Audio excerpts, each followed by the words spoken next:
Shalom teman-teman. Kita akan masuk dalam ibadah minggu hari ini. Teman-teman dipersilakan untuk mengambil saat teduh pribadi. Tuhan Allah Bapa yang bertata dalam kerajaan surga, sungguh mengucap syukur Tuhan buat pagi hari ini kami boleh kembali Tuhan bangunkan dan kami boleh sama-sama untuk mengikuti ibadah minggu hari ini. Tuhan, kiranya Kau boleh mempersiapkan setiap hati dan pikiran kami supaya kami boleh menikmati Engkau Tuhan di dalam ibadah hari ini. Kau yang boleh memberkati setiap ibadah kami dari awal, pertengahan hingga akhirnya nanti, dan biar kiranya nama-Mu saja yang boleh ditinggikan dan dimuliakan melalui ibadah kami hari ini. Kami mau serahkan ke dalam tangan pengasihan-Mu Tuhan, biar Engkau saja yang boleh beracara di dalam ibadah kami hari ini. Di dalam nama Tuhan Yesus Kristus kami telah berdoa, kami bersyukur. Amin. Mazmur 100 ayat 4 dan 5. Masuklah melalui pintu gerbangnya dengan nyanyian syukur, ke dalam pelatarannya dengan puji-pujian. Bersyukurlah kepadanya dan pujilah namanya. Sebab Tuhan itu baik, kasih setianya untuk selama-lamanya, dan kesetiaannya tetap turun-temurun. Mari dengan bangkit berdiri, kita naikkan pujian kepada Tuhan dengan menyanyikan sebab Tuhan baik.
Dalam perjalanan pelayanan kita, pasti banyak halangan dan rintangan yang kita hadapi.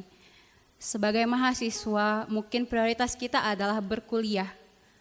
Namun Tuhan boleh anugerahkan kita satu kesempatan untuk melayani Dia di kampus kita.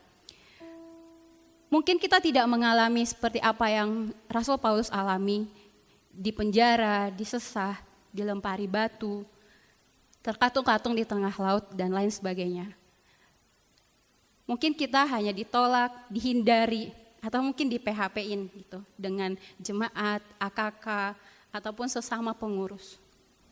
Namun apapun rintangan yang kita hadapi, mari kita boleh terus memandang kepada Yesus. Pandanglah kepada wajah mulianya. Biarlah itu yang boleh menjadi kekuatan bagi kita untuk kita bisa menjalankan pelayanan yang dipercayakan kepada kita. Mari kita naikkan lagu Turn Your Eyes Upon Jesus.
Sebelum pemberitaan firman disampaikan oleh Bang Niko, saya mengajak kita untuk membuka firman Tuhan dari Kisah Para Rasul, pasal yang ke-5, ayat yang ke-17 hingga yang ke-42.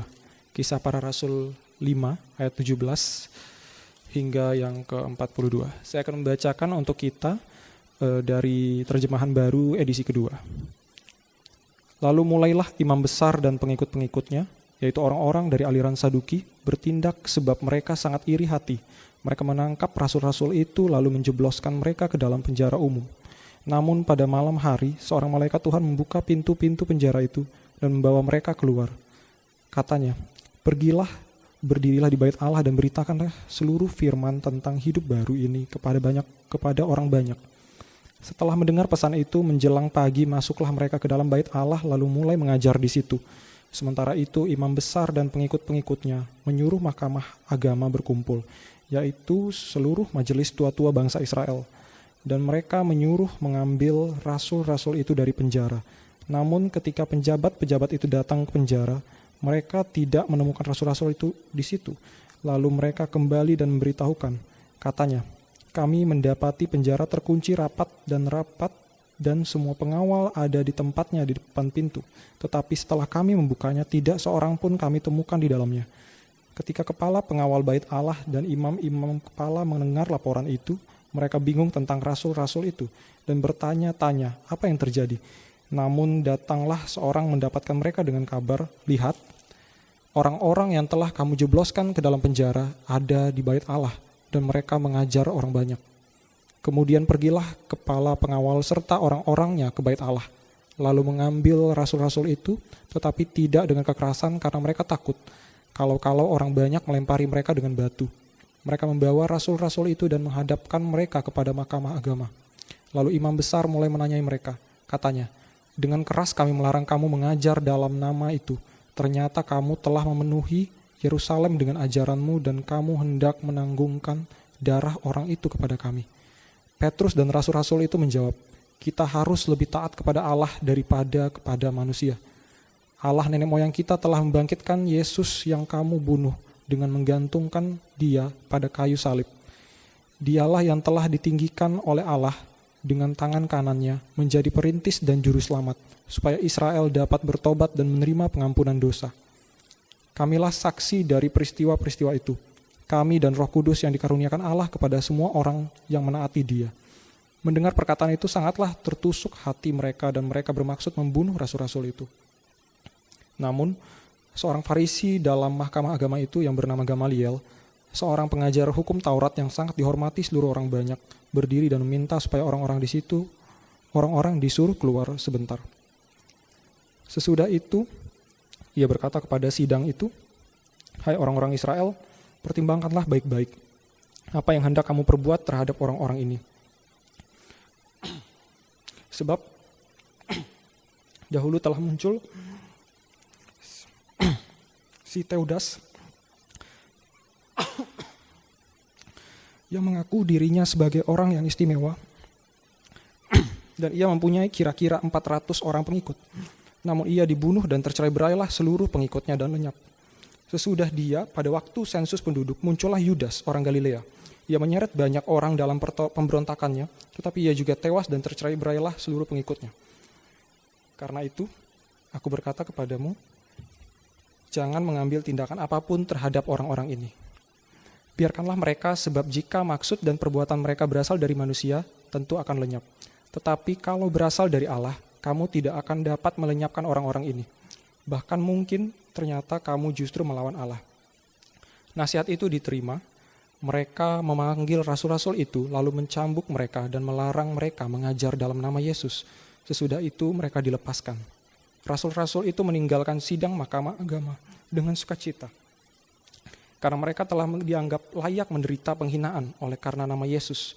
Setiap hari mereka mengajar di bait Allah dan di rumah-rumah dan memberitakan Injil tentang Yesus yang adalah Mesias. Selamat pagi teman-teman terkasih. Sejauh ini kisah para rasul, pembacaan kita sampai tadi pagi itu kisah yang masih sangat indah dampaknya setelah Pentakosta itu. Kalau kita lihat 120 orang ketika Yesus naik ke sorga, di tengah kesalahpahaman, mereka pulang dengan sukacita. Apa yang mereka lakukan? Sekalipun masih dalam ketakutan di ruang yang tertutup, mereka berdoa, tekun berdoa. Lalu kemudian mereka memilih pengganti Yudas. Lalu kemudian masuk Pentakosta, dari 120 orang, mereka meningkat menjadi 3.000 orang percaya.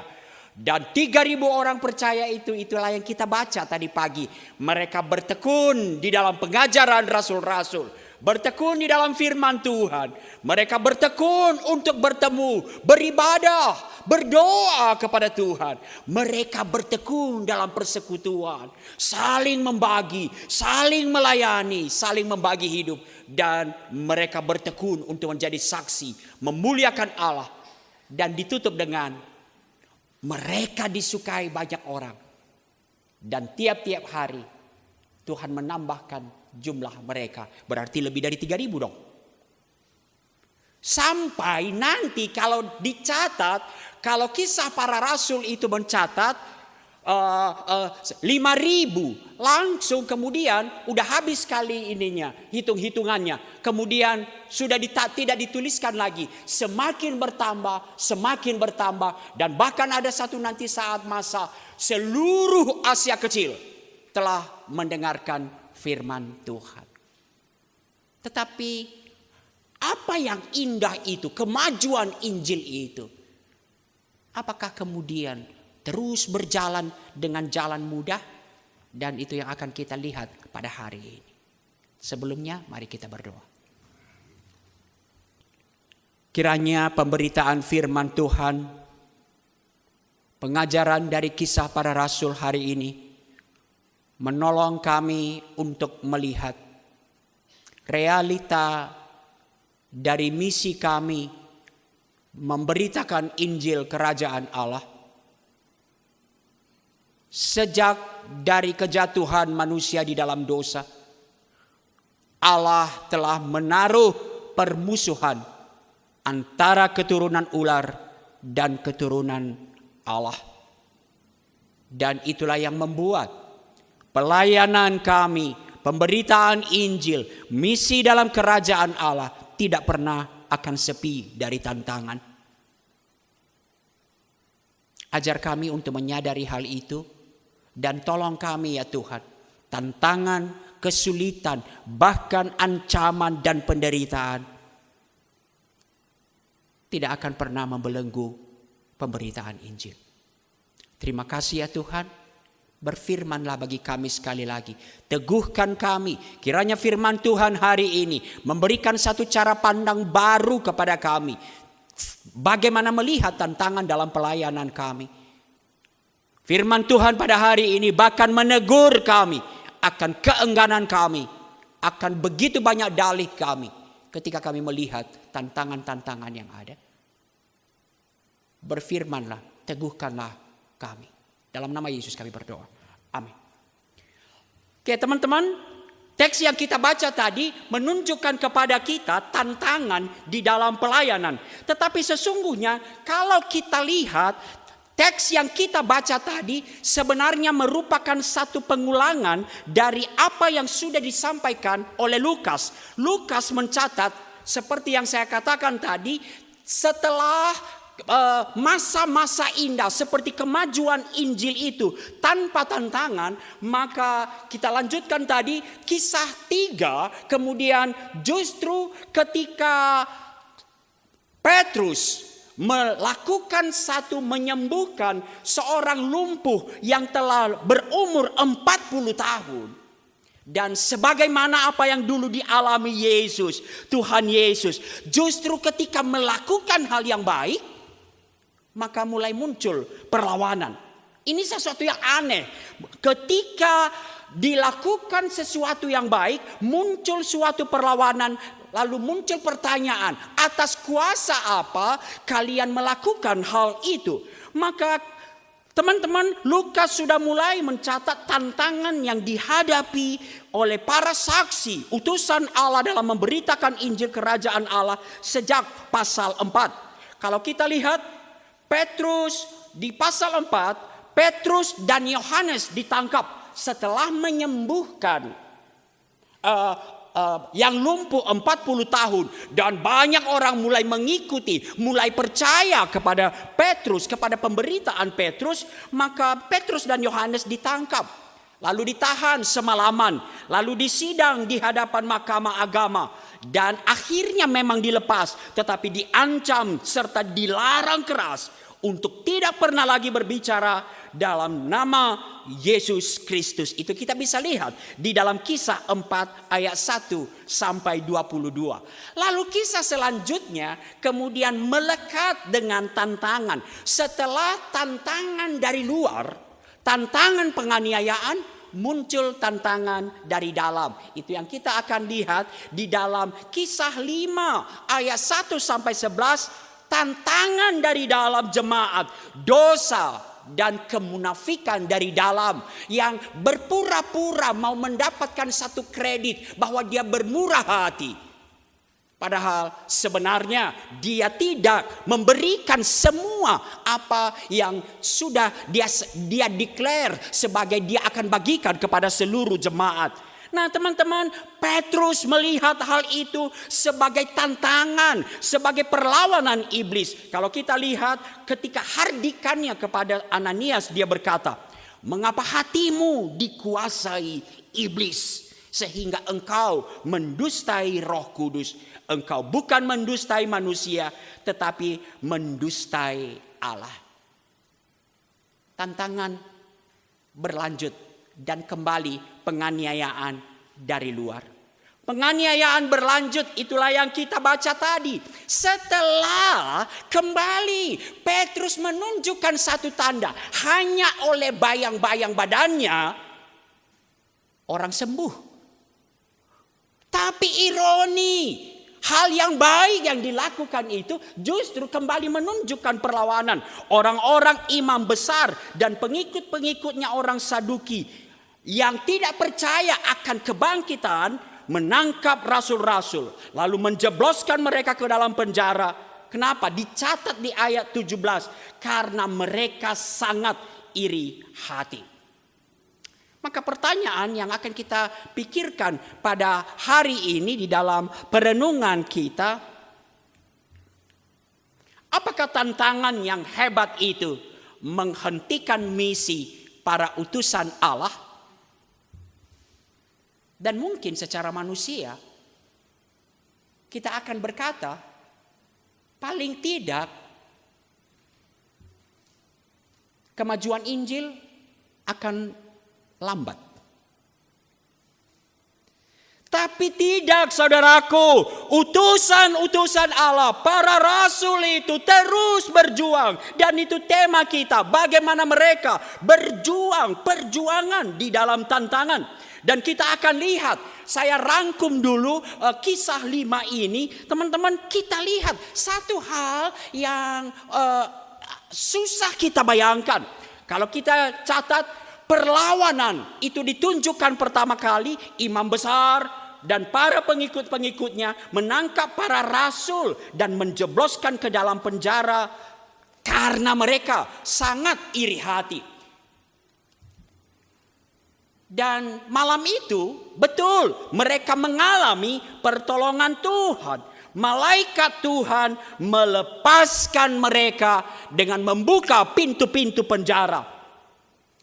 Kira-kira teman-teman, kalau kita lagi masuk penjara, masuk satu kesulitan, lalu dilepaskan, kira-kira apa tawar-menawar kita kepada malaikat? Atau apa perasaan kita? Mungkin kita pikir, Tuhan lepaskan aku untuk kemudian beralih dulu. Tetapi malaikat melepaskan dengan satu pesan. Pergilah, berdirilah di bait Allah dan beritakanlah seluruh firman hidup baru itu kepada orang banyak. Dan apa respon yang merupakan perjuangan para rasul? Mereka taat dan kembali masuk di dalam bait Allah dan mengajar. Teman-teman, saya suka membuat satu bagan-bagan gitu, satu gambar-gambar untuk menunjukkan ini sesuatu yang aneh. Mereka ditangkap karena mengajar dalam nama Yesus. Itulah yang memunculkan kesulitan. Itulah yang memunculkan tantangan. Dimasukkan, apa konsekuensinya? Mereka dimasukkan ke dalam penjara. Dan terpujilah Tuhan. Wah, kalau kita udah puji Tuhan ya apa? Terpujilah Tuhannya. Dilepaskan oleh malaikat Tuhan. Untuk apa dilepaskan oleh malaikat Tuhan? Ngasok dulu kamu. Udah tenang-tenang dulu lah. Untuk apa dilepaskan? Kembali. Kayak menantang maut. Mereka ditangkap di bait Allah karena mengajar dalam nama Yesus. Konsekuensinya di penjara. Dilepaskan oleh malaikat Tuhan. Inilah jalan keluarnya. Tetapi bukan untuk jalan keluar. Hanya pembebasan dari tantangan. jalan keluar, pertolongan itu untuk kembali ke bait Allah, berdiri di sana dan mengajar, masuk bait Allah dan mengajarkan firman Tuhan. Teman-teman, hati-hati ketika kita membaca bagian-bagian ini dan menempatkan diri sebagai orang luar dari suatu peristiwa itu. Mungkin ada dua hal kemungkinannya. Yang pertama, kita mungkin tidak menangkap seberapa besar tantangannya. Atau saya mulai dulu, kita seringkali terbiasa di dalam membaca Alkitab, melihat tokoh-tokoh itu, kita melihat mereka seperti, apalagi ketika mereka menunjukkan mukjizat-mukjizat, tanda-tanda, maka kita melihat profil mereka itu adalah orang-orang yang memang Iron Man. Orang-orang yang hebat. Tapi kalau kita lihat Alkitab, mukjizat-mukjizat itu paling banyak bukan untuk melepaskan mereka dari permasalahan, tetapi untuk apa? Untuk meneguhkan pemberitaan firman Tuhan. Untuk meneguhkan pemberitaan firman Tuhan supaya orang percaya. Kalau kita hanya melihat mereka itu adalah orang-orang super, orang-orang yang kemudian bisa melakukan mukjizat ketika ada tantangan, maka memang tidak relevan bagi kita hari ini. Tetapi mereka orang-orang biasa. Saya ajak kita untuk membaca ketika tantangan pertama, Kisah 4. Kisah Para Rasul 4 ayat 13. Saya baca buat kita semua. Ketika sidang itu melihat keberanian Petrus dan Yohanes dan mengetahui bahwa keduanya orang yang biasa, yang tidak terpelajar, heranlah mereka. Mereka mengenali keduanya sebagai orang hebat, Iron Man, orang superpower, orang biasa. Bahkan tahu dalam bahasa aslinya orang biasa, jauhlah anak-anak potri di atasnya. Tahu bahasanya ada dua.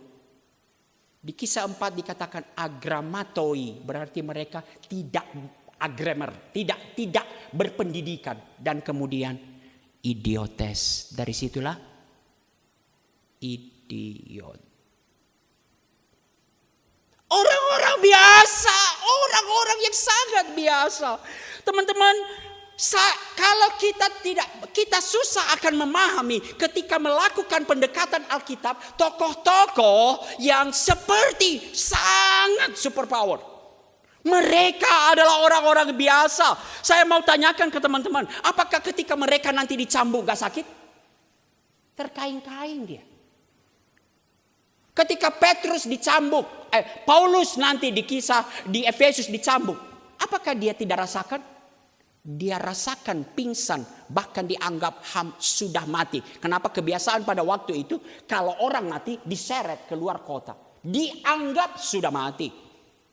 Itulah Paulus sebut dalam Korintus, dia dipukul di Efesus 40 kurang 1 pukulan. Apa artinya 40 kurang 1 pukulan? 40 nyaris mati. Tidak setengah mati. Setengah mati kan 20 per 40 kali pukulan. 39.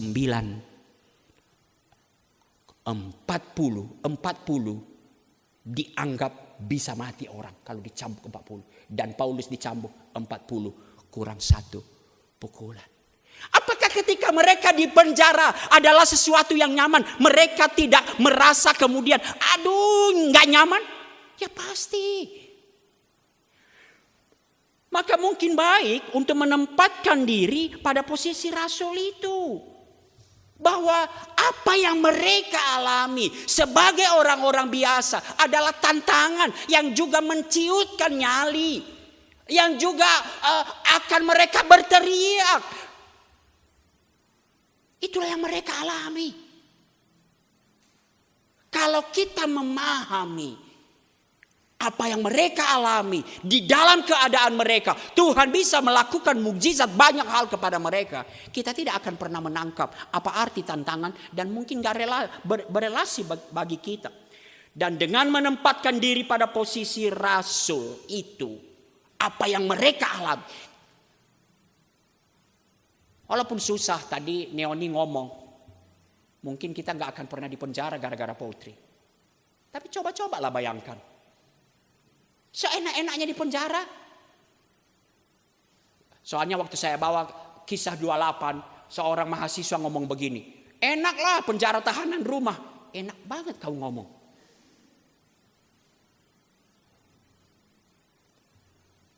Penjara yang penjara terbelenggu. Tidak ada pernah enak.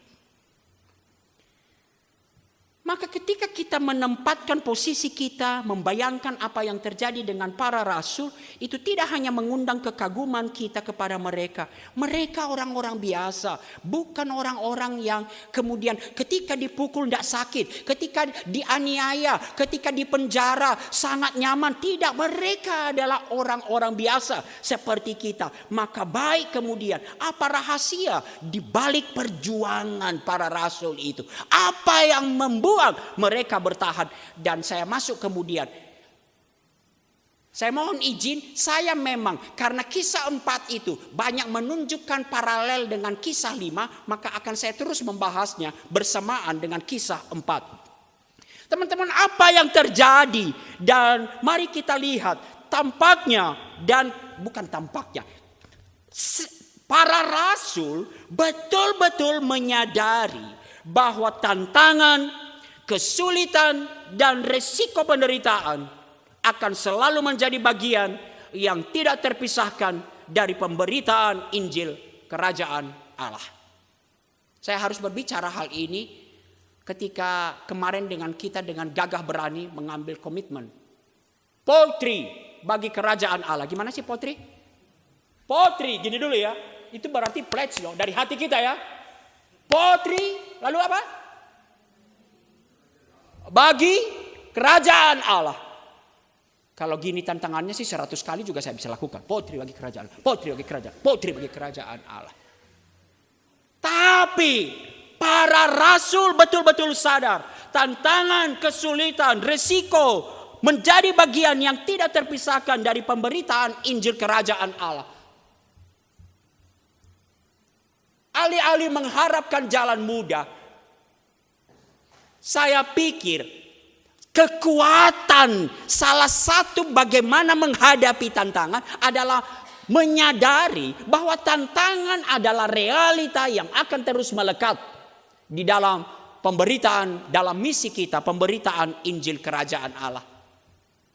Makanya teman-teman, di dalam ibadah-ibadah agak-agak kurang ini juga saya.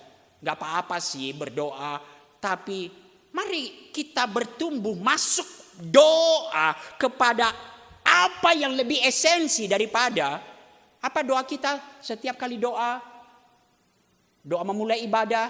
Apa doa kita setiap kali kita membuat kepanitiaan? Supaya lancar.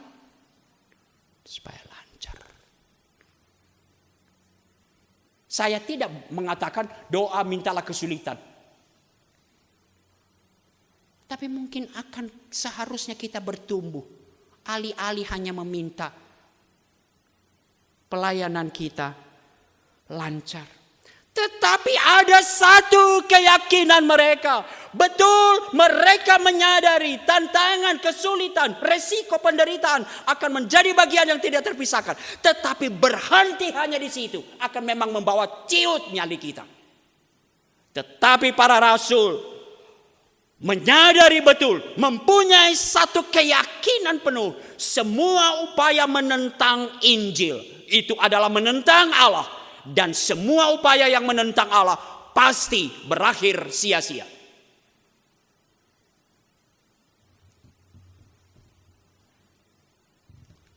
Allah adalah pencipta yang berdaulat, maka kendali apa yang terjadi, apa yang bisa terjadi ada di tangan Allah dan bukan di tangan para penentang Injil. Nanti saya akan ekspos kisah 4. Tapi mari kita simpulkan dulu pernyataan-pernyataan. Allah yang memegang kendali. Apa yang terjadi sesungguhnya, sejarah apa yang terjadi dalam pelayanan kita, sesungguhnya di dalam kendali Allah, bukan dipegang oleh para penentang-penentang Injil. Maka tantangan, kesulitan, penderitaan yang terjadi hanyalah yang Allah izinkan Allah terjadi menurut kuasa dan kehendaknya. Apa yang terjadi, tantangan yang terjadi tidak akan pernah melampaui kendali Allah. Apa yang Allah izinkan terjadi. Itulah sebabnya para rasul tidak bisa dihentikan selama Allah masih mempercayakan pekerjaan untuk mereka lakukan. Para rasul tidak akan bisa dihentikan selama Roh Kudus memimpin mereka di dalam perjuangan mereka. Saya akan mengekspos bagian-bagian pernyataan-pernyataan ini dari kisah 4. Kisah 4 tadi berakhir setelah mereka disidang, diancam dengan keras. Jangan sekali lagi berbicara di dalam nama Yesus. Maka saya baca kepada kita kisah 4. Setelah itu, sesudah dilepaskan, pergilah Petrus dan Yohanes kepada teman-teman mereka. Lalu mereka menceritakan segala sesuatu yang dikatakan imam-imam kepala dan tua-tua kepada mereka. Kira-kira, nih ya. Ini siapa pemimpin kalian sekarang? Ketua Potri siapa? Laura. Laura baru dibebaskan dari satu jeratan. Lalu dia cerita ke teman-teman. Aku dibebaskan, tapi aku sempat dipukul. Aku diancam, jangan sekali-sekali lagi mengerjakan pekerjaan Tuhan di Potri. Kira-kira teman-teman, apa nasihatnya? Apa yang akan kalian lakukan? Tenang Laura, tenang. Kita tiarap dulu. Kita tunggu sampai aman. Mungkin. Tapi mari kita lihat teman-teman.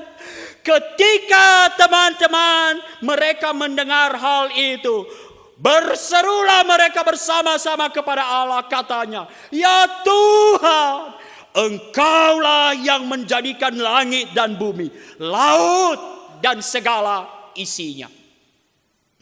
Allah berdaulat, Allah yang mengendalikan. Tidak ada yang akan terjadi di luar kendali Allah.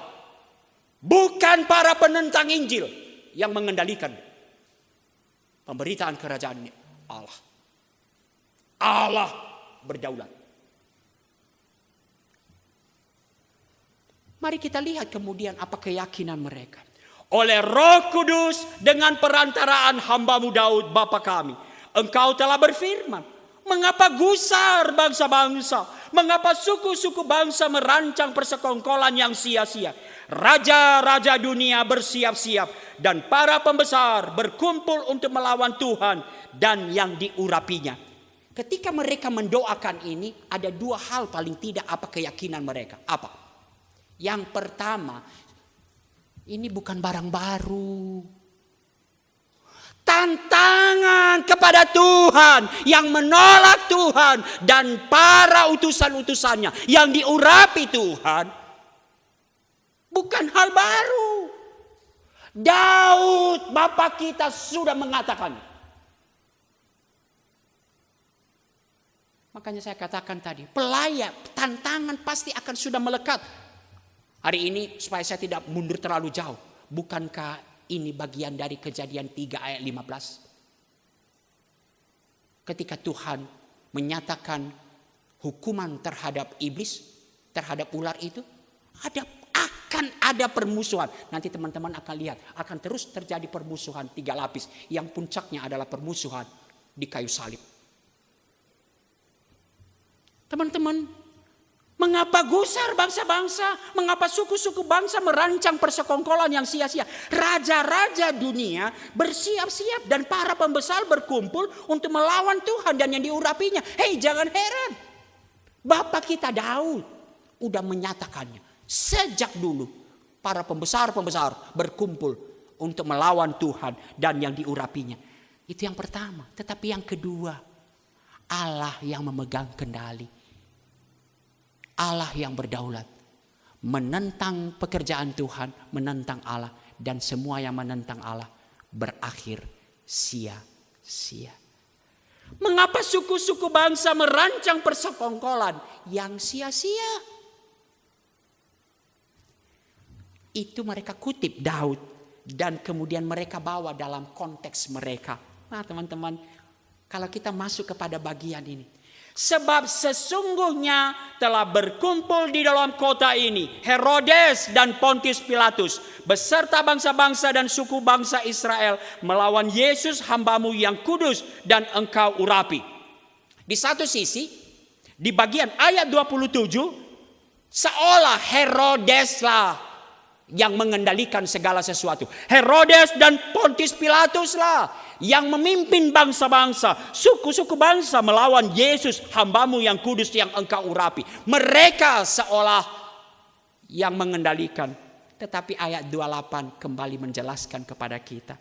Untuk melaksanakan segala sesuatu yang telah Engkau tentukan dari semula oleh kuasa dan kehendak-Mu. Herodes yang memegang kendali. Pontius Pilatus yang memegang kendali.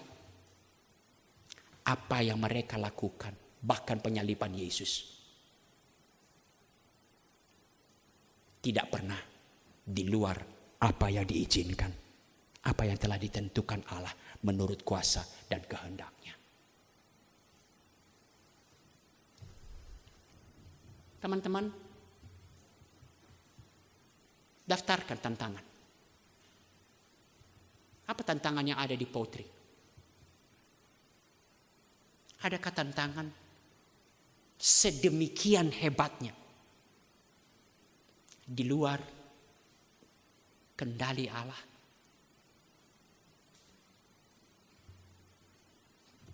Dan ini yang membawa mereka kemudian masuk di dalam doanya.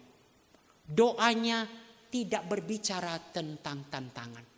Maksudnya tidak berbicara tentang Tuhan lepaskanlah kami dari tantangan. Sekarang ya Tuhan, lihatlah bagaimana mereka mengancam kami. Ini menyatakan mereka manusia biasa. Mereka ada ciut nyalinya. Mereka takut dan mereka nyatakan itu kepada Tuhan. Mereka mengancam kami berarti sesuatu yang serius. Tetapi kalau kita lanjutkan. Dan berikanlah kepada hamba-hamba-Mu keberanian sepenuhnya untuk memberitakan firman-Mu. Wow. Lihat Tuhan, mereka mengancam kamu. Alih-alih berdoa, jalan lancar Tuhan.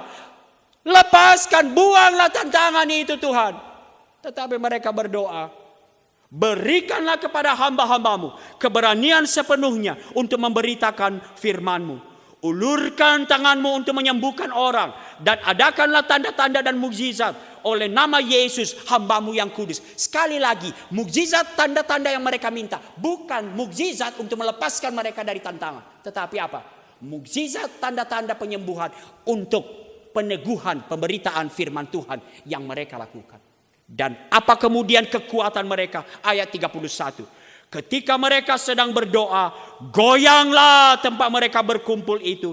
Dan mereka semua penuh dengan Roh Kudus. Roh Kudus memimpin. Roh Kudus memenuhi mereka. Dan apa akibatnya?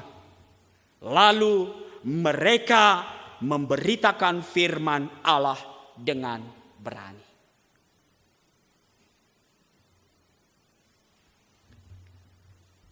Kita kembali kepada kisah 5. Mari kembali kita lihat. Dan pola ini akan terus ditunjukkan. Kalau kita lihat kisah 5 setelah ditangkap. Saya pikir kadang-kadang orang-orang Saduki, ke imam-imam kepala agak aneh juga ya. Mereka kan baru melihat satu fakta. Bahwa mereka penjara dan kemudian dilepaskan secara ajaib oleh Tuhan. Tapi bukannya mereka melihat satu fakta itu, makin iri hati mereka. Makin tertusuk hati mereka, makin mengeraskan hati mereka. Lalu ayat 26-28 diambil kembali para rasul. Lalu kemudian kita lihat perlawanan. Para rasul ditangkap kembali dan diperhadapkan pada sidang agama.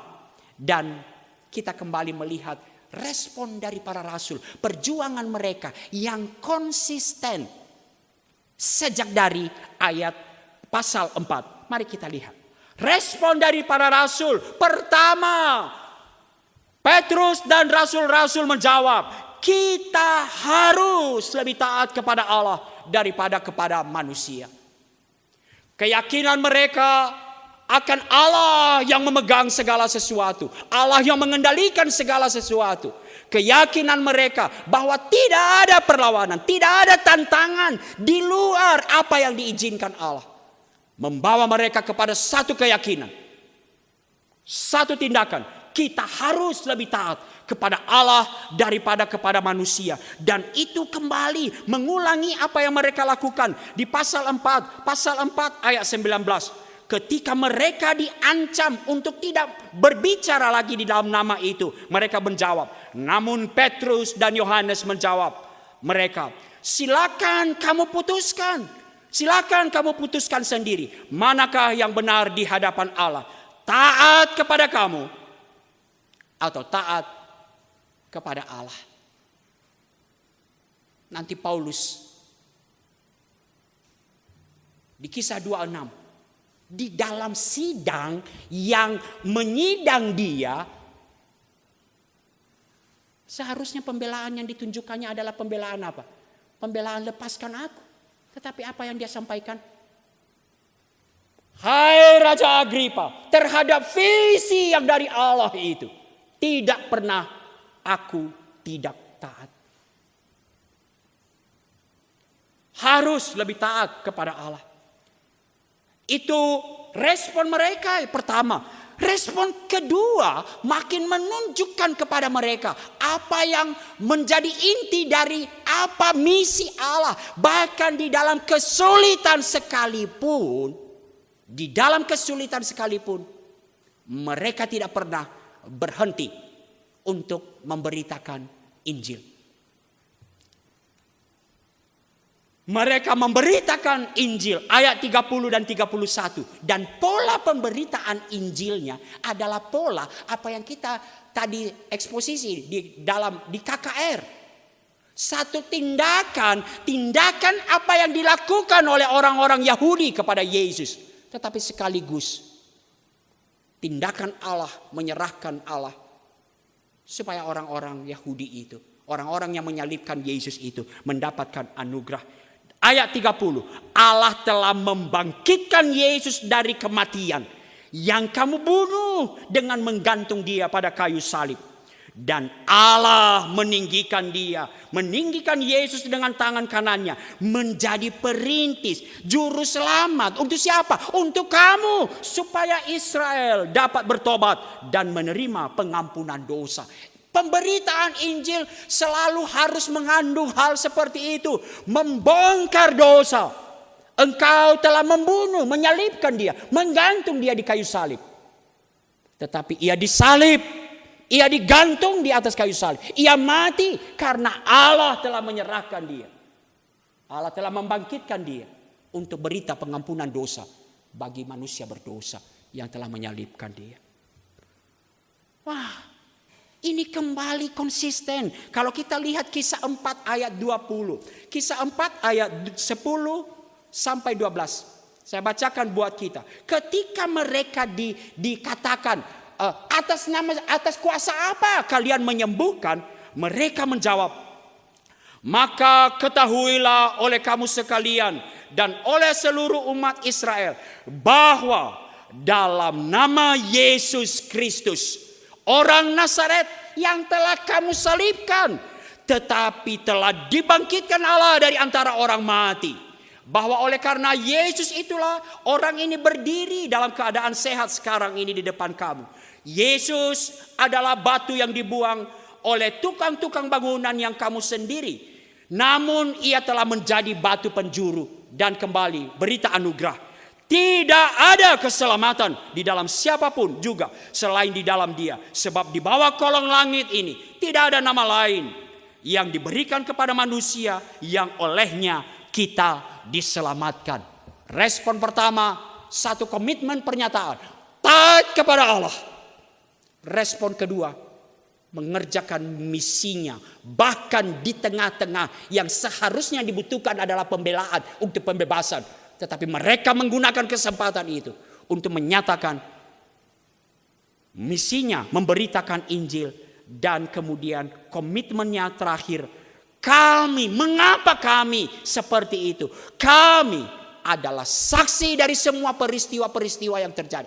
Kami adalah saksi dari peristiwa Injil itu. Begitu pula Roh Kudus, dan ini kembali. Kenapa kemudian diungkapkan itu? Kisah 4 ayat 20 mengungkapkan kepada kita.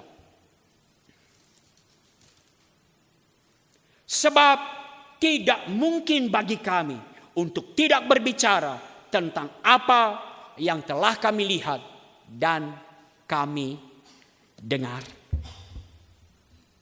Perlawanan berhenti, berlanjut. Para pemuka agama Yahudi kemudian bermaksud membunuh para rasul karena mendengar jawaban para rasul, sangat tertusuklah hati mereka. Kalau di bagian sebelumnya tertusuk hati mereka, tersayat, lalu mereka melihat anugerah Allah. Tapi di bagian ini tertusuk hati mereka dan makin marah mereka, makin mengeraskan hati mereka. Dan apa ancamannya? Mereka mau membunuh para rasul karena mendengar jawaban para rasul. Tapi sekali lagi kita lihat, sebelum Allah izinkan mati, satu utusan Allah pun tidak akan pernah mati oleh tantangan itu. Saya ulang. Sebelum Allah izinkan mati, tidak ada satu pelayan Tuhan, tidak ada satu utusan Allah yang mati oleh penganiayaan sebelum Allah izinkan. Ini mengungkapkan kepada kita Allah yang memegang kendali. Mereka mengancam membunuh dan secara luar biasa bahkan Allah menggunakan salah seorang dari mereka, yaitu Gamaliel. Mari kita lihat. Wow, pertolongan Tuhan. Tuhan rekayasa sedemikian rupa. Tuhan bisa pakai segala cara untuk kemudian menyatakan pertolongan Tuhan. Allah memakai Gamaliel, seorang ahli Taurat yang sangat dihormati, orang Farisi, yang Gamaliel adalah guru dari Rasul Paulus. Dialah guru dari Rasul Paulus. Gamaliel mengingatkan mahkamah agama. Dia mengambil contoh Tadeus, Yudas orang Galilea yang mengaku sebagai tokoh hebat, tetapi kemudian terbunuh dan pengikut mereka tercerai-berai. Kira-kira bahasanya gini nih, jangan kamu bunuh mereka. Kalau betul mereka bukan dari Allah, ini yang ngomong siapa? Orang Farisi yang tidak percaya Allah. Yang percaya, dalam konteks dia percaya Allah yang tapi tidak percaya Yesus, dalam tanda kutip ya. Ia berkata, Tadeus lalu Yudas orang Galilea, mereka mengaku Mesias, tokoh hebat, tapi kalau bukan dari Allah pasti akan berakhir. Tapi kemudian jangan bunuh mereka, biarkan mereka. Kalau bukan dari Allah akan berakhir. Tapi kalau dari Allah, jangan-jangan kamu yang melawan Allah. Ini dari siapa? Gamaliel, orang Farisi yang belum percaya Yesus. Kita tidak tahu bagaimana keberanian. Bagaimana tindakan para rasul mulai bekerja. Setidaknya mempengaruhi jalan pikiran seorang Farisi yang sangat mereka hormati. Dan karena mereka sangat hormati, mereka nasihat Gamaliel diterima mahkamah agama dan mereka melepaskan para rasul, Petrus dan para rasul. Tapi sebelum dilepaskan ngapain? Para rasul dicambuk dan dilarang mengajar dalam nama Yesus, lalu mereka dilepaskan. Teman-teman, sekali lagi baca bagian-bagian ini, dicambuk. Kadang-kadang kalau kita baca Alkitab dicambuk lewat begitu aja ya. Maka memang sangat baik mencoba membuat satu skenario bagi menempatkan diri dalam konteks mereka.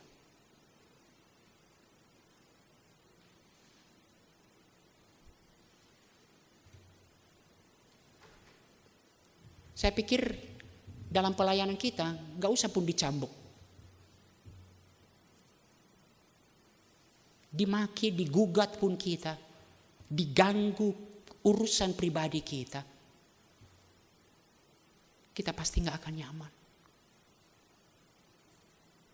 Kita pasti tidak akan senang. Para rasul dicambuk dan dilarang mengajar dalam nama Yesus. Lalu mereka dilepaskan. Dan apa respon mereka? Respon para rasul. Para rasul meninggalkan sidang mahkamah agama dengan sukacita. Sakit gak sih ketika dicambuk? Apakah sukacitanya itu lahir dari, ayo cambuk aja gak sakit, ada mukjizat Tuhan? Ya sakit, terkaing-kaing dia. Tapi melampaui kesakitan fisik, melampaui itu semua. Mereka meninggalkan sidang mahkamah agama dengan sukacita. Apa penyebabnya? Bukan karena gak sakit. Tetapi karena mereka telah dianggap layak menderita penghinaan oleh karena nama Yesus. Dan bagian itu kemudian ditutup. Setiap hari mereka mengajar di bait Allah dan di rumah-rumah dan memberitakan Injil tentang Yesus yang adalah Mesias. Apa sih salah satu tujuan dicambuk untuk mendatangkan apa? Kapok. Tahu rasa kalau kamu lakukan lagi bisa lebih parah dari ini. Kapok mereka? Enggak. Setiap hari mereka mengajar di rumah bait Allah, di rumah-rumah dan memberitakan Injil. Yesus adalah Mesias. Beritanya tidak pernah bergeser.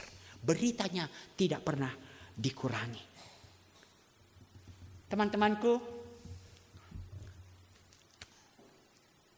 waktu saya persiapan ini, memang saya malu. Berkali-kali saya nangis.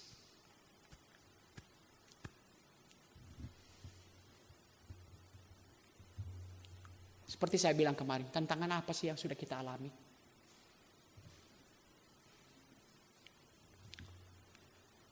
Tapi mari kita belajar hari ini. Mari perhatikan baik-baik.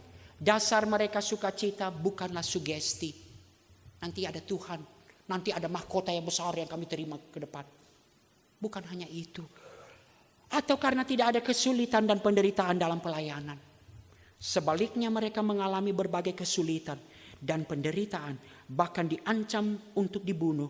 Namun mereka bersukacita karena mereka telah dianggap layak menderita penghinaan oleh karena nama Yesus.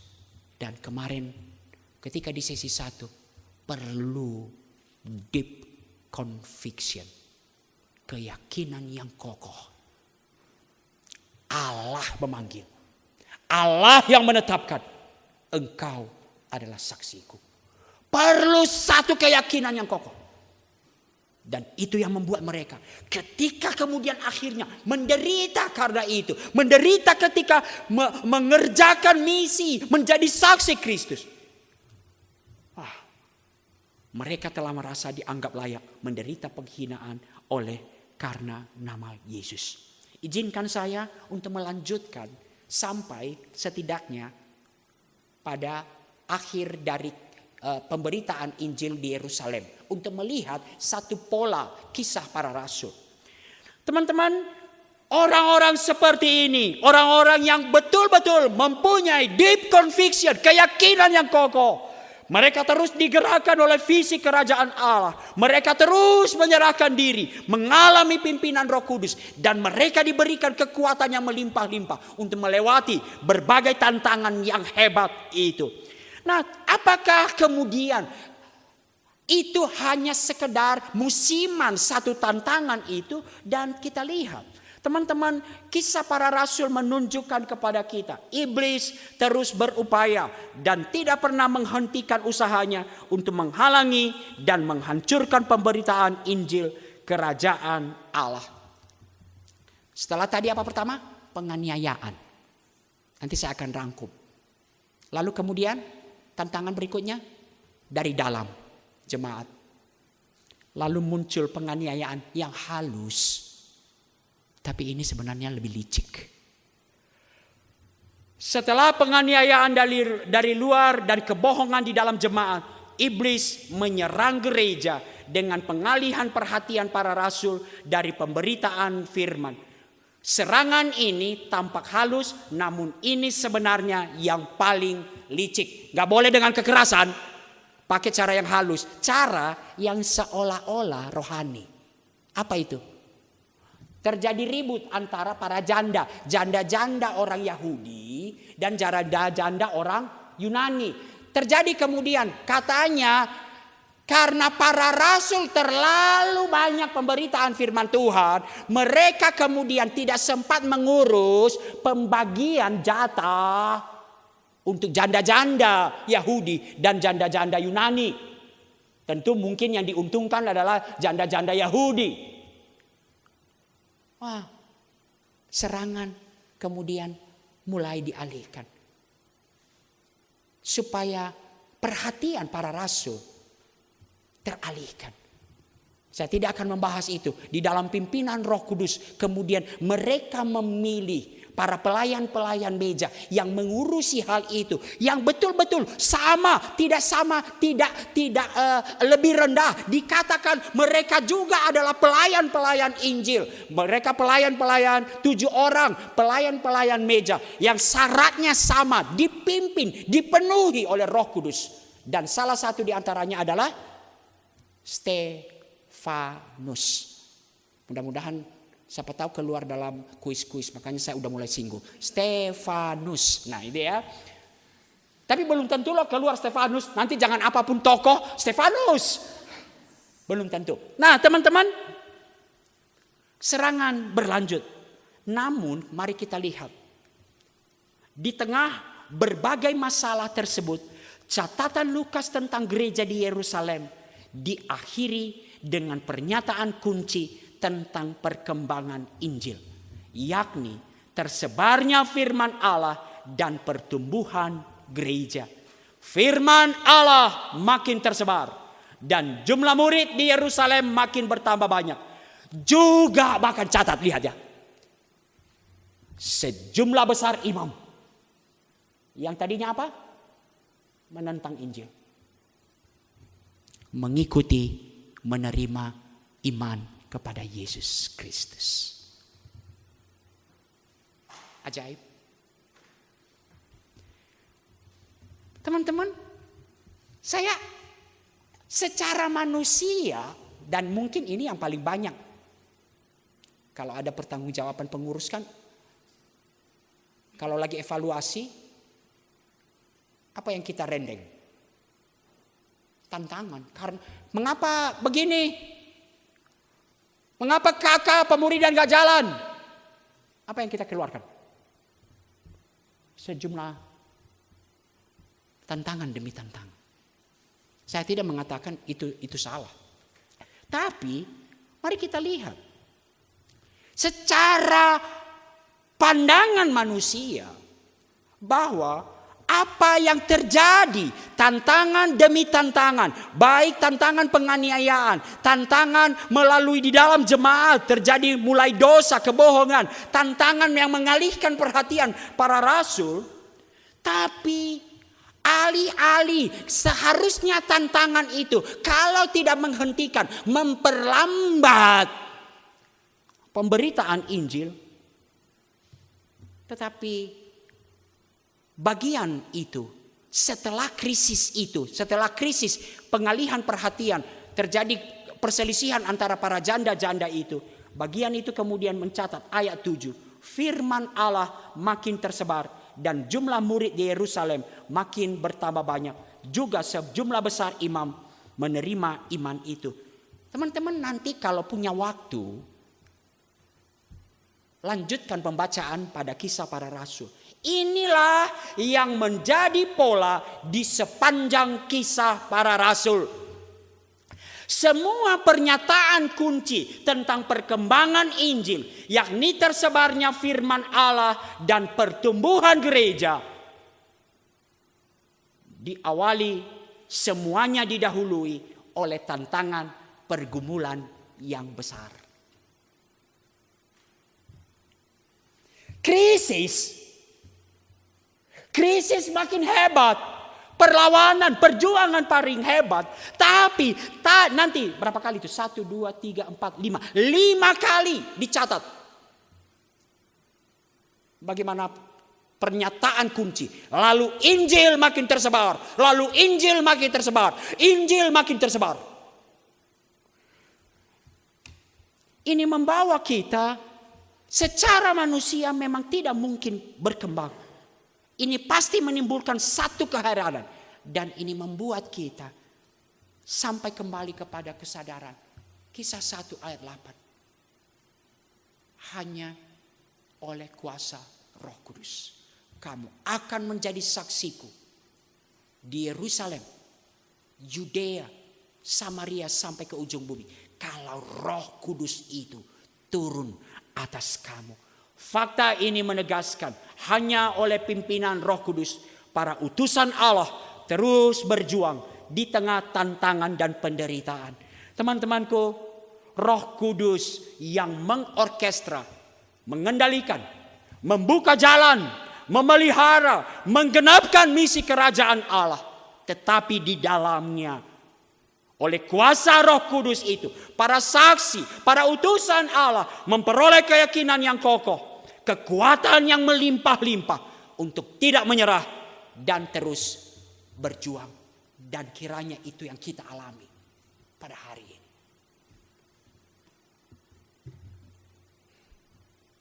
Itu yang kita alami ketika kita nanti akan pulang dengan satu tema, poetry bagi kerajaan Allah.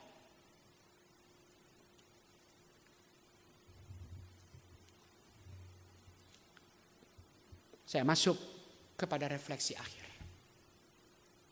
Teman-teman terkasih, izinkan saya untuk membawa satu refleksi sedikit.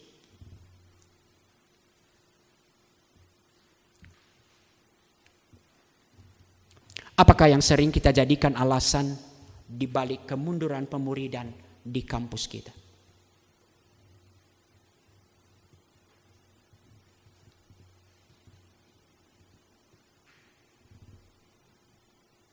Setelah kita melihat tadi catatan 5 kali catatan perkembangan kemajuan Injil. Betul-betul Injil semakin tersebar. Selalu diawali, didahului dengan satu krisis, pergumulan yang besar. Tetapi Lukas mencatat Injil semakin tersebar. Apakah yang sering kita jadikan alasan di balik kemunduran pemuridan di kampus kita? Dan kalau mau jujur, kita sering berdalih tantangan.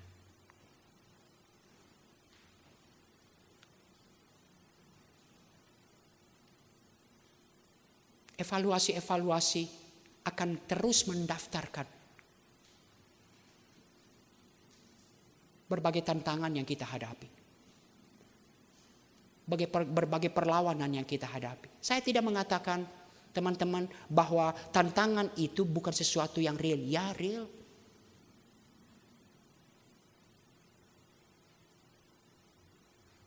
Saya juga tidak mengatakan hubungan langsung bahwa kemudian Tuhan tidak mengizinkan dalam satu masa, dalam tanda kutip, kita belum melihat buah-buah dari pelayanan kita. Tapi kalau kita masuk lebih dalam lagi, perenungan yang diberikan di dalam Kisah Para Rasul, ini terus mengganggu saya betul-betul. Krisis, tantangan makin hebat, tapi kenapa kemudian dicatat? Injil makin tersebar. Apa rahasianya? Itu bagi kampus kita, bagi kita pribadi, apa yang sering kita jadikan dalih di balik keengganan kita untuk berjuang bagi kerajaan Allah. Dan lagi-lagi kita sangat sering mendaftarkan tantangan. Bahkan teman-temanku, ada satu kecenderungan tampaknya untuk melihat generasikulah yang paling susah. Kalau ada kakak-kakak penilik, kakak-kakak alumni datang ke kalian cerita pada hari ini, gini deh, nggak tahu sih kak, sekarang, pasti akan cerita dan akan mengungkapkan seolah generasikulah yang paling susah, yang paling perlu dipahami, dimengerti. Kakak nggak tahu sih. Kalau datang ya, kakak dulu. Memang kadang-kadang alumni juga suka datang dengan dulu.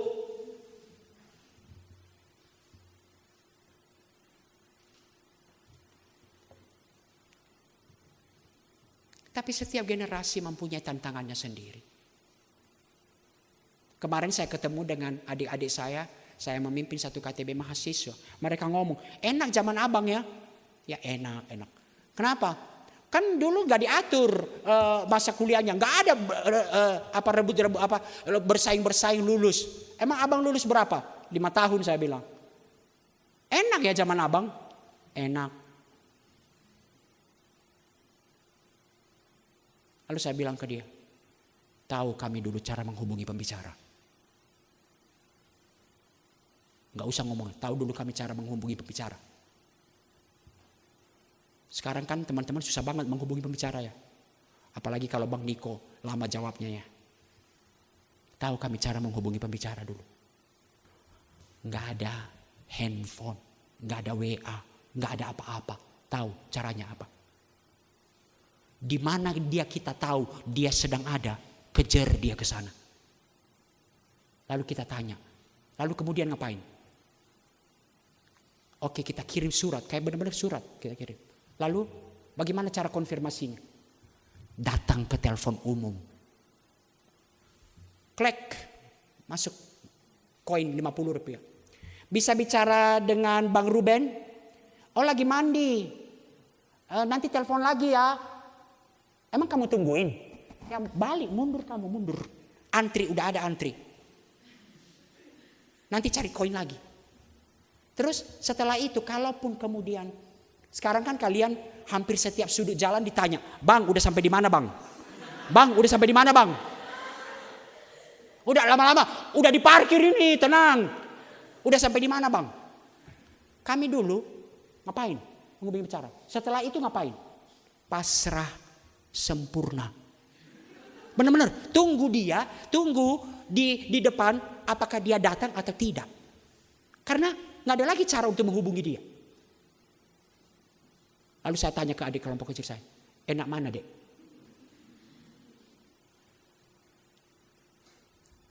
Dulu kalau kami ujian, saya ngomong ke dia, enak zaman abang ya? Enak, saya bilang. Kalau kami ujian, mau persiapan atau pelayanan, umpamanya ya, apa istilahnya, persiapan hati pelayan sampai malam lah, evaluasi. Lapar, Jam 10 malam. Ngapain? Ya tahan. Semalam ku tanya di sini. Aku underestimate sama ini, Caringin. Ada yang belum makan datang kemarin kan? Belum datang. Bang bisa GoFood. Caringin hebat ya, bisa GoFood juga. Setiap saat sekarang kalian lapar, makan. Dulu nggak ngapain kalau lapar? Udah tidur aja lah daripada ini. Nggak ada cara lain. Nah teman-teman, saya bukan mengatakan, ini sama aja saya.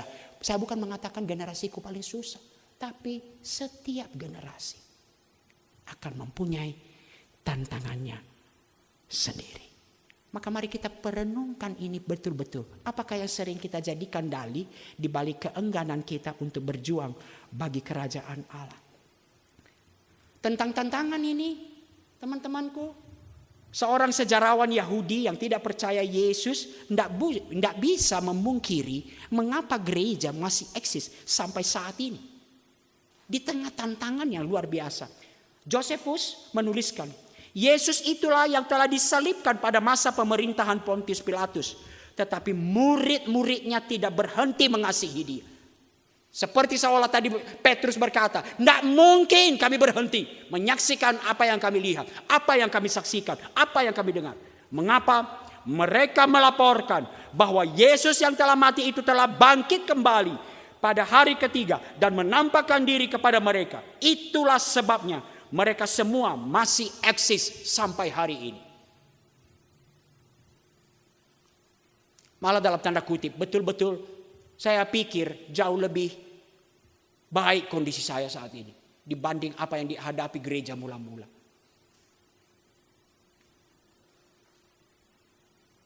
Tantangannya maut.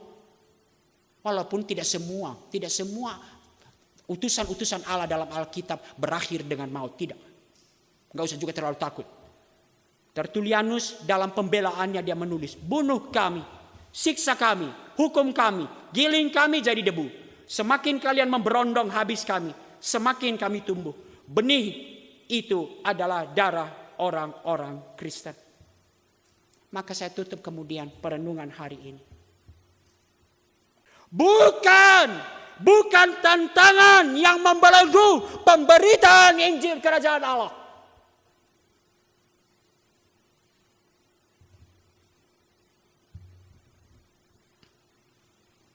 Bukan tantangan, bukan perlawanan yang akan membelenggu pemberitaan Injil Kerajaan Allah.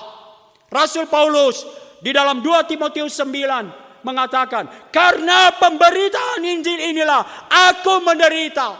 Sang pelayan Injil, sang pemberita Injil boleh dibelenggu secara fisik. Tetapi firman Allah tidak akan terbelenggu.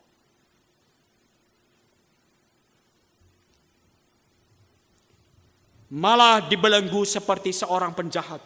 Tetapi firman Allah tidak terbelenggu. N.T. Wright dalam bukunya Kisah Para Rasul untuk Semua Orang kemudian menuliskan, saya kutip menyimpulkan, jika Roh Kudus memimpin, tidak ada pintu-pintu yang terkunci di dalam kerajaan Allah.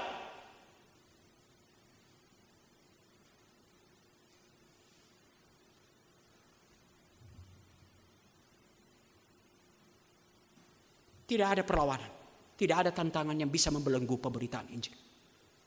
Kalau Roh Kudus pimpin, tidak ada pintu-pintu yang terkunci di dalam kerajaan Allah.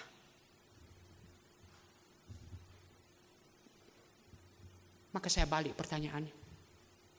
Apa yang akan membelenggu pemberitaan Injil di kampus kita, teman-teman?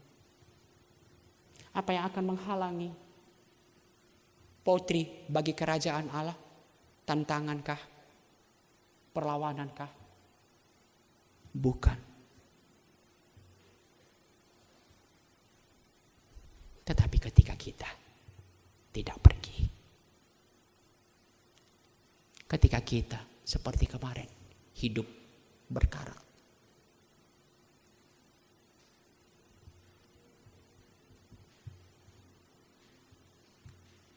alih-alih mengeluh terus menangisi berbagai tantangan. Di akhir dari sesi ini, maukah kita betul-betul berdoa memohon Roh Kudus, memohon keberanian, memberikan keberanian untuk memberitakan Injil Kerajaan Allah di kampus kita.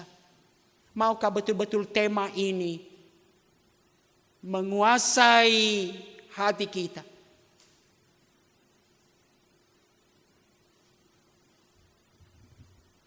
Gak ada salahnya memohon lancar. Tapi kalau tidak lancar, berikan kami keberanian Tuhan untuk tetap memberitakan Injil di kampus kami, di Potri.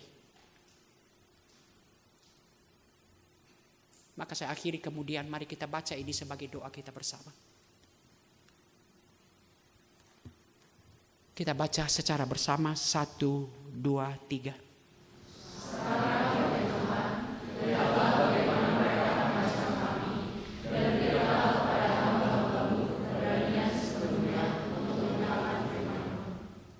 Datang kepada Tuhan, bawa seluruh tantangan, ancaman, masalah yang engkau hadapi. Tuhan, sekarang lihatlah tantangan yang ada di Potri, masalah yang ada di Potri. Tapi mari kita berdoa, berikanlah kepada kami keberanian sepenuhnya untuk memberitakan firman-Mu. Mari kita berdoa.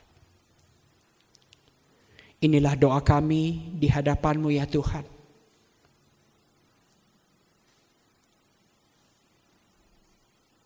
Di tengah berbagai tantangan, perlawanan, dari dalam, dari luar, dengan segala tipu muslihat iblis. Ampuni kami ya Tuhan, jika kami seringkali menggunakan tantangan, perlawanan sebagai dalih kami untuk enggan berjuang bagi kerajaan Allah. Ampuni kami ya Tuhan, jika kami terus menuding tantangan, perlawanan sebagai alasan dari kemunduran pekerjaan Tuhan di kampus kami. Baharui kami ya Tuhan, pulihkan kami. Kiranya camp pembinaan 11 ini kembali meneguhkan kami di tengah tantangan yang begitu besar sekalipun. Kami akan dengan setia berlutut dan berlutut berdoa di hadapan Allah, pencipta alam semesta, pencipta dunia ini. Berikanlah keberanian kepada kami untuk sepenuhnya memberitakan firman Tuhan. Berikanlah keberanian kepada kami ya Tuhan, untuk mewujudkan tema kami di kampus kami, Potri bagi kerajaan Allah. Di dalam nama Yesus kami berdoa. Amin. Kita akan membacakan ayat ini secara bertanggapan. Teman-teman, nanti ayat yang genap saya akan bacakan untuk ayat yang ganjil. Filipi 1 ayat 27 sampai dengan 30. Hanya hendaklah hidupmu berpadanan dengan Injil Kristus, supaya apabila aku datang aku melihat, dan apabila aku tidak datang aku mendengar, bahwa kamu teguh berdiri dalam satu roh dan sehati sejiwa berjuang untuk iman yang timbul dari berita Injil.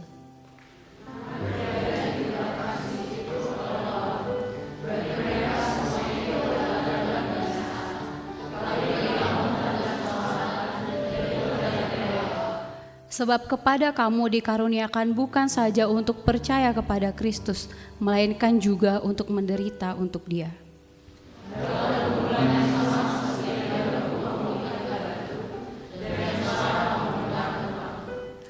Resiko penderitaan selalu menjadi bagian yang tidak terpisahkan dari pemberitaan kerajaan Allah. Namun biarlah berita Injil itu boleh terus kita kumandangkan. Pergumulan kita memang tiada habisnya, namun anugerah Allah yang memampukan kita untuk melakukannya.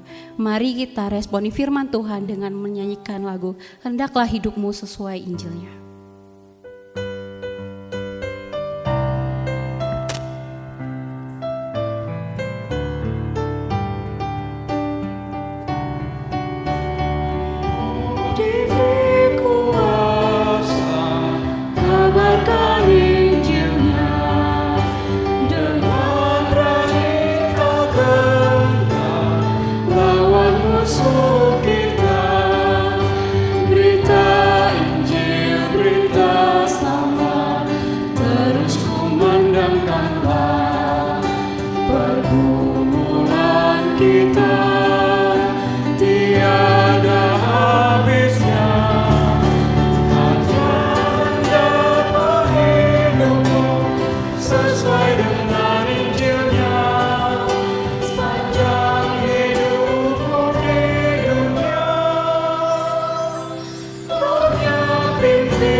teguh dan setia, berjuang di dalam iman karena kasih-Nya.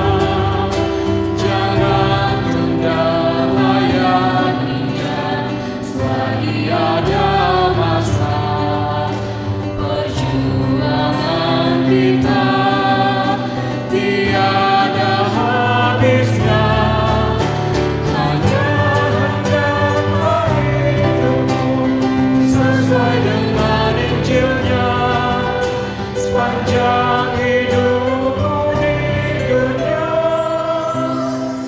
Rohnya pimpin kita. Dengan bangkit berdiri, mari kita katakan, Bagimu diberi anugerah untuk hidup menderita, ikut jalan salibnya, menuju hidup bahagia. Bersyukurlah pada Allah akan kebangkitannya.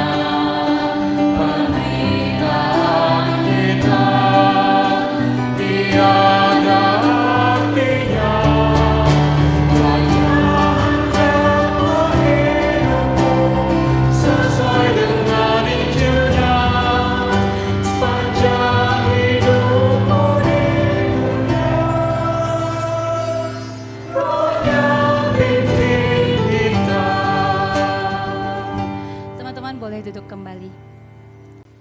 Kita akan memberikan persembahan sebagai ucapan syukur kita atas segala kebaikan Tuhan dalam kehidupan kita. Sambil mempersiapkan persembahan kita akan menaikkan pujian Sungguh Ku Bangga Bapa.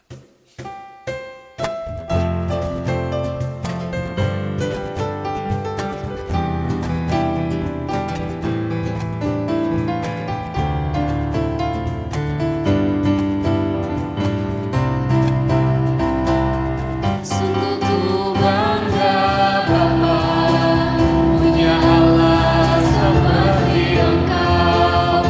Sungguh ku bangga Yesus atas segala pengorbananmu. Tak ingin aku hidup lepas dari kasih-Mu. Kasih-Mu menyelamatkan dan beriku pengharapan. Kini ku persembahkan persembahan boleh. Kini ku persembahkan apa yang aku miliki. Memang tiada berarti bila dibanding dengan kasih-Mu. Namun ku ingin memberi dengan sukacita di hati, karena ku tahu ini menyenangkan hati-Mu. Musik saja.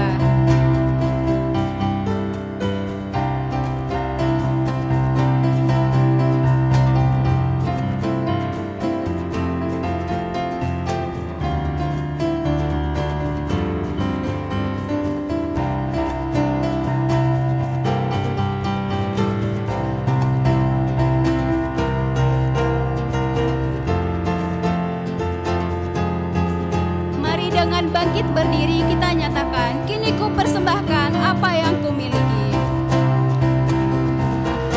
Kini ku persembahkan apa yang aku miliki. Memang tiada berarti bila dibanding dengan kasih-Mu.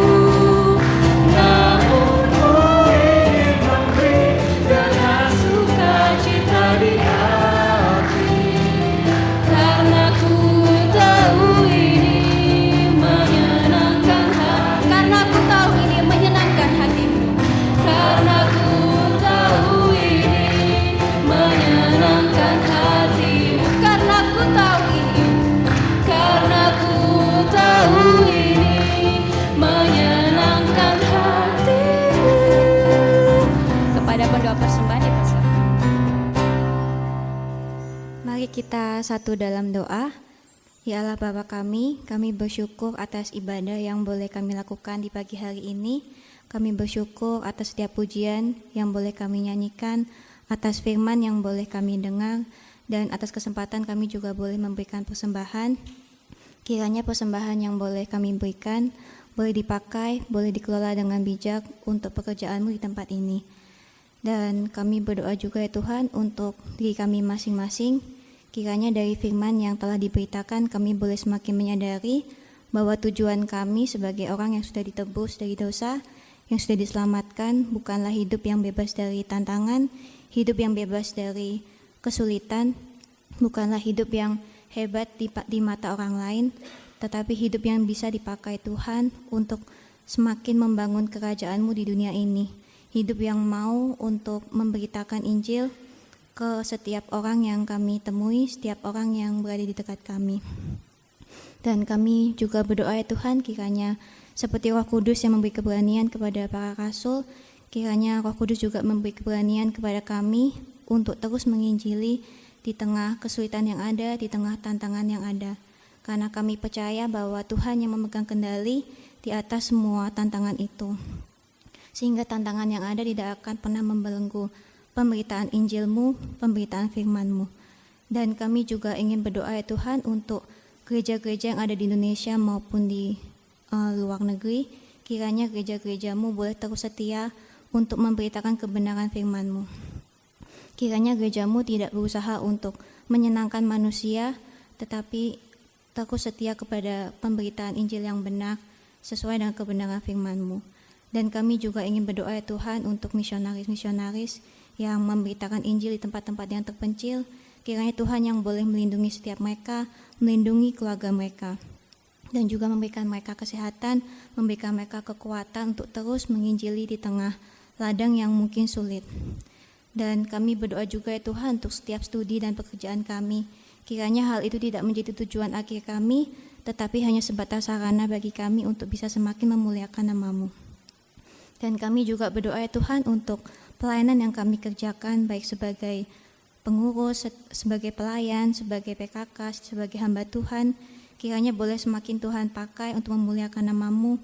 Kiranya bukan nama kami yang dimuliakan, dan berdoa juga supaya kami bisa terus belajar untuk melayani dengan hati, dengan pemahaman yang benar, dan kiranya dalam pelayanan yang kami kerjakan bisa semakin mengarahkan banyak orang kepadamu, bisa mengarahkan banyak orang untuk semakin memuliakan nama-Mu, dan bisa juga untuk membuat kami semakin bertumbuh, semakin mengenal Tuhan dengan benar, dan bisa semakin menikmati Tuhan. Dan kami juga ingin berdoa ya Tuhan untuk rangkaian acara pada CP ini, kiranya kami boleh terus diberikan kesehatan, sehingga kami bisa terus fokus untuk mengikuti sesi yang ada, untuk bisa mendengarkan firman-Mu. Kiranya Roh Kudus juga yang boleh membukakan hati kami, membukakan pikiran kami, sehingga firman yang diberitakan tidaklah sia-sia, tapi boleh Tuhan pakai untuk membenarkan pemahaman kami yang mungkin selama ini salah. Dan kiranya firman itu pun juga boleh Roh Kudus pakai untuk menguatkan kami, untuk meyakinkan kami, memberanikan kami semakin memberitakan Injil-Mu. Kami serahkan acara CP ini ke dalam tangan-Mu, dalam nama anak-Mu kami berdoa, amin. Sedikit sharing teman-teman, tadi ketika firman Bang Niko sempat bahas gitu ya, ketika Bang Niko KTB dengan dengan kelompoknya, terus mereka menceritakan bagaimana persekutuan pada masa-masa mereka. Hal itu juga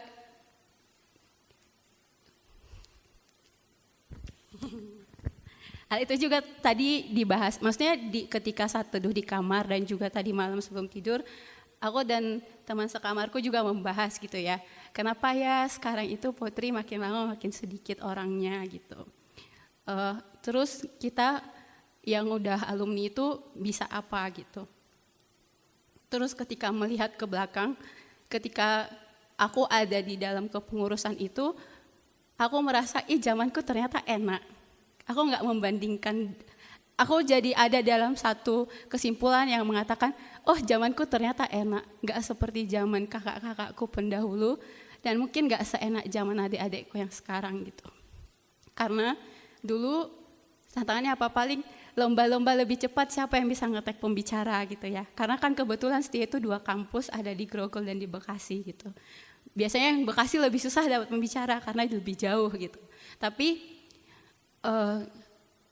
ketika menjalankan PAI itu kami sharing terus gitu antara Grogol, Bekasi ataupun ke alumni gitu ya. Jadi kita bisa ditolong gitu karena kita juga bingung kan karena masih baru gitu. Sebenarnya pelayanan itu tuh bukan untuk membanding-bandingkan zamannya kali ya, tapi lebih ke kayak kita sebagai yang sedang melayani itu mau nggak sih kita membuka diri untuk meminta pertolongan dan nggak merasa kalau kita ditolong kita itu pihak yang lemah, bukan kayak gitu. Dan kita sebagai alumni mungkin ada banyak pekerjaan, ada banyak kelelahan yang kita alami di kantor gitu ya, di pergumulan kita. Tapi mau nggak sih kita care dengan adik-adik kita gitu.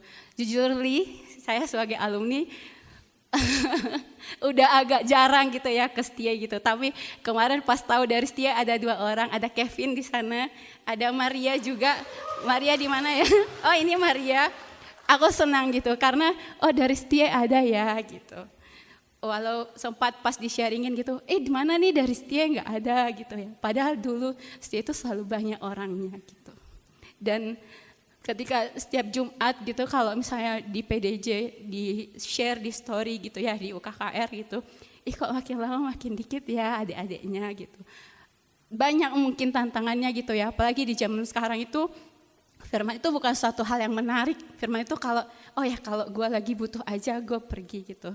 Tapi teman-teman ingatlah, aku sangat merindukan kalian bisa merasakan Putri itu sebagai sebuah keluarga.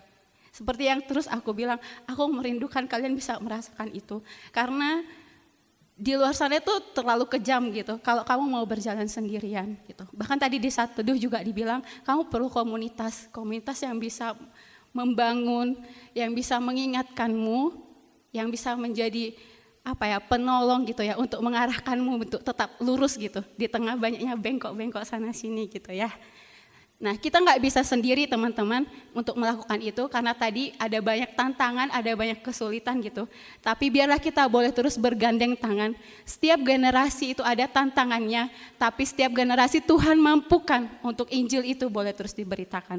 Mari dengan bangkit berdiri, kita mau naikkan Mars Putri, biar kita minta terus Roh Kudus memimpin kita di dalam melakukan pelayanan ini.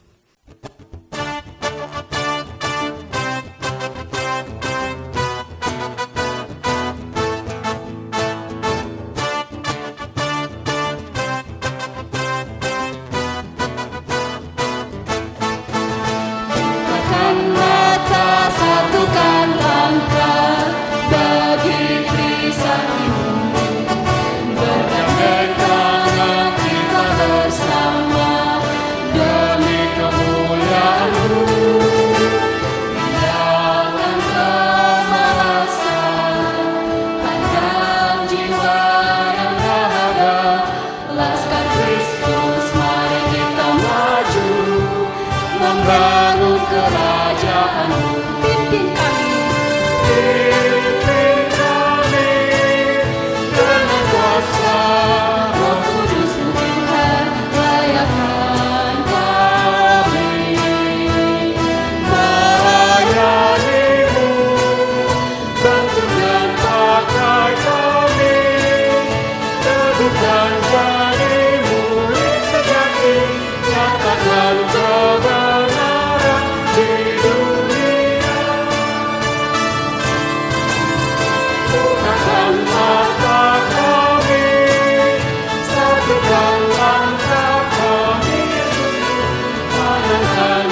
Sekarang ya Tuhan, lihatlah ancaman, tantangan, perlawanan di generasi kami. Generasi yang mungkin sulit mendengarkan firman Tuhan. Ada berbagai godaan, pilihan untuk kemudian fokus mendengarkan firman Tuhan. Lihatlah ya Tuhan, berbagai masalah, berbagai persoalan, berbagai tantangan yang dialami oleh pelayanan Potri.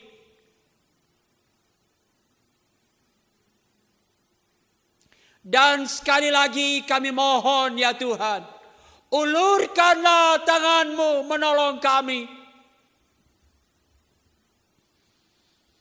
Tolong kami ya Tuhan, jadikan kami hamba-hamba-Mu yang mempunyai keberanian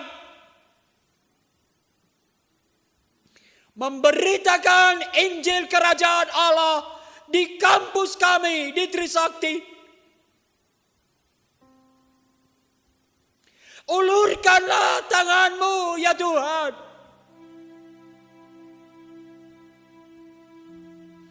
Dan sekali lagi kami memohon, bangkitkanlah dalam generasi ini. Bangkitkanlah melalui kami.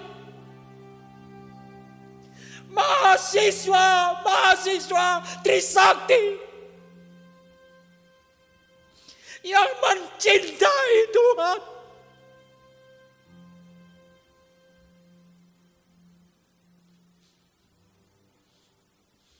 Yang akan terus menyerahkan dirinya menjadi murid-murid Kristus. Bangkitkannya Tuhan di generasi kami. Orang-orang yang menyerahkan diri, mengalami anugerah Allah dan memberikan diri untuk ditransformasi, dibentuk dan menjadi pelayan-pelayan Tuhan. Apapun permasalahan di Trisakti saat ini, kekurangan pemimpin kelompok kecil, masalah regenerasi,